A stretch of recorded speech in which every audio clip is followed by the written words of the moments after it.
আজকে বোমবার, কালকে তৃণমূলের নেতাদের বাড়িতে অস্ত্র উদ্ধার, আজকে বিজেপি নেতার বাড়িতে বোমা বিস্ফোরণ। গুলি বোমা বন্দুকের স্তূপের ওপর দাঁড়িয়ে আছে পশ্চিমবাংলা। ও কে তৃণমূল কে বিজেপি, সকালে একরকম বিকেলে আরেক রকম। পুলিশের সার্ভিস পশ্চিমবাংলায় কি যাবেটা কি, এবং পুলিশের সার্ভিস রিভলভার তাও পর্যন্ত পাওয়া যাচ্ছে। এটা ভয়াবহ ব্যাপার। কোথাও আমেরিকা থেকে নিয়ে আসা পিস্তল, কোথাও পুলিশের সার্ভিস রিভলভার। পশ্চিমবাংলা কোনো আইনের শাসন নেই, শাসকের আইনে পশ্চিমবাংলা চলছে। সারা দেশের কাছে আমাদের মাথাটা হেঁট হয়ে যাচ্ছে, এবং নিরাপত্তা বলে কোনো ব্যবস্থা নেই। পুলিশের সার্ভিস রিভলভার চলে যাচ্ছে, তাহলে পুলিশের কার কাছে, কোথায় গেছে সেটা? কালকে পাওয়া গেছে ওইখানে পুলিশের রিভলভার। কি বলবেন? গতকাল ভয়াবহ সন্দেশখালী যেভাবে অস্ত্র উদ্ধার হয়েছে দেখেছেন সবাই। মাটির তলা খুঁড়ে শেখ শাহজাহানের ঘনিষ্ঠ তৃণমূল নেতা, তার ঘনিষ্ঠ, এবং সেখানে খোলা বাজারে বিক্রি হয় না তেমন পিস্তল, 7-8 লাখ টাকা করে দাম, বিদেশ থেকে নিয়ে আসা, এবং তার সঙ্গে পুলিশের সার্ভিস রিভলভার তাও আছে তৃণমূলের হেফাজতে। পুলিশ মন্ত্রীর নাম মমতা ব্যানার্জি, তার সার্ভিস রিভলভার সেটাও তৃণমূলের নেতার কাছ থেকে পাওয়া যাচ্ছে, তৃণমূলের কাছ থেকে পাওয়া যাচ্ছে।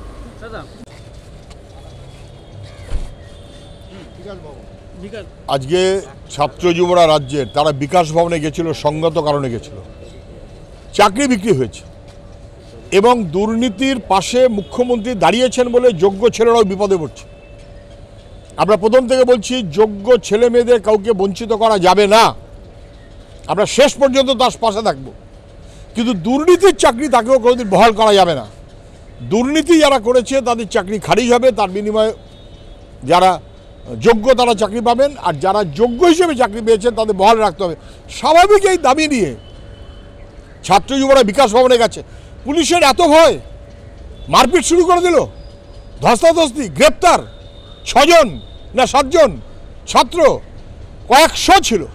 তারপর তারা রাস্তায় অবরোধে বসেছে, অবস্থানে বসেছে, এবং পুলিশ এমন মানে আক্রমণাত্মক ভূমিকা নিয়েছে, যারা চোর তাদের বিরুদ্ধে আক্রমণাত্মক ভূমিকা নিতে পারে না। আর চোরের প্রতিবাদ করলে, দুর্নীতির প্রতিবাদ করলে, মীনাক্ষী আহত হয়েছে, তনুশ্রী আহত হয়েছে, আরও বোধহয় অনেকে আহত হয়েছেন। কি হচ্ছে নাকি এটা? মুখ্যমন্ত্রী দুর্নীতি করবেন, দুর্নীতিগ্রস্তদের পাশে দাঁড়াবেন, আর দুর্নীতির বিরুদ্ধে কথা বলে পুলিশ লেলিয়ে দেবেন, এ কখনো মেনে নেওয়া যাবে না। এর বিরুদ্ধে কীভাবে আগামী দিনে এ লড়াই চলবে এবং চলবে। যোগ্যদের চাকরি বহাল করাবো আমরা, আর অযোগ্যদের চাকরি খারিজ হবে। তার জায়গায় যারা যোগ্য রাস্তায় বসে আছেন তাদের চাকরি দিতে হবে। আমরা সেই কথাটাই বলবো। মুখ্যমন্ত্রী চাল আর কাকড় মিলিয়ে দিয়ে চলতে চান, সেটা হয় না। চাল কাকড় আলাদা করতে হবে, দায় মুখ্যমন্ত্রীর। কিন্তু তার জন্য মার খাবে, আক্রান্ত হবে প্রতিবাদ করতে গিয়ে। দুর্নীতিগ্রস্তদের পাশে দাঁড়াবে সরকার, এ বাংলার মানুষ মানবে না এবং মানবে না। বারবার করে ছাত্র যুবরা আন্দোলন করতে গিয়ে তাদের উপরে আক্রমণ হচ্ছে, বামপন্থী ছাত্র যুবদের উপর। কি বলবেন? দেখতে পাচ্ছেন পশ্চিমবাংলায় যা ঘটনা ঘটছে, যে কোনো অন্যায়ের বিরুদ্ধে প্রতিবাদে বামপন্থীরা রাস্তায়, ছাত্র যুবরা রাস্তায়, আর পুলিশ ভয়ে লাফাচ্ছে, পুলিশ তার বিরোধিতা করছে, সরকার তার বিরোধিতা করছে। ফলে যে কোনো ন্যায্য দাবির বিরুদ্ধে সরকার পুলিশ লেলিয়ে দিচ্ছে, গ্রেপ্তার করছে, এটা কখনোই মেনে নেওয়া যাবে না। রাজ্যের ছাত্র যুবদের এবং বামপন্থী মানুষের লড়াই প্রতিদিন রাস্তায় আছড়ে পড়বে। মমতা ব্যানার্জি তাদের পছন্দ না হলেও আমাদের কিচ্ছু এসে যায় না। গিয়ে হেলিপ্যাডে পড়ে গেছেন, এর আগে মাথা ফাটলো, কত নির্বাচন আগে পা ভাঙলো। এই নির্বাচন আসলেই ওনার একটা করে কি বলবেন? মুখ্যমন্ত্রীর আগে একবার নির্বাচনের সময় পা ফাটলো, মানে ভেঙে গেল, ভাঙা পায়ে খেলা হলো। তারপর পঞ্চায়েত নির্বাচনের আগে হেলিকপ্টার নামতে গিয়ে হেলিকপ্টার নেমেছে বলে ওনার পা, যাই হোক উনি সুস্থ হয়েছেন। কদিন আগে মাথা না কপাল ফাটলো, যদিও কপালের ডান দিক ফাটলো কিন্তু বাঁদিকে ব্যান্ডেজ। লোকে তা নিয়ে হাসাহাসি করলো।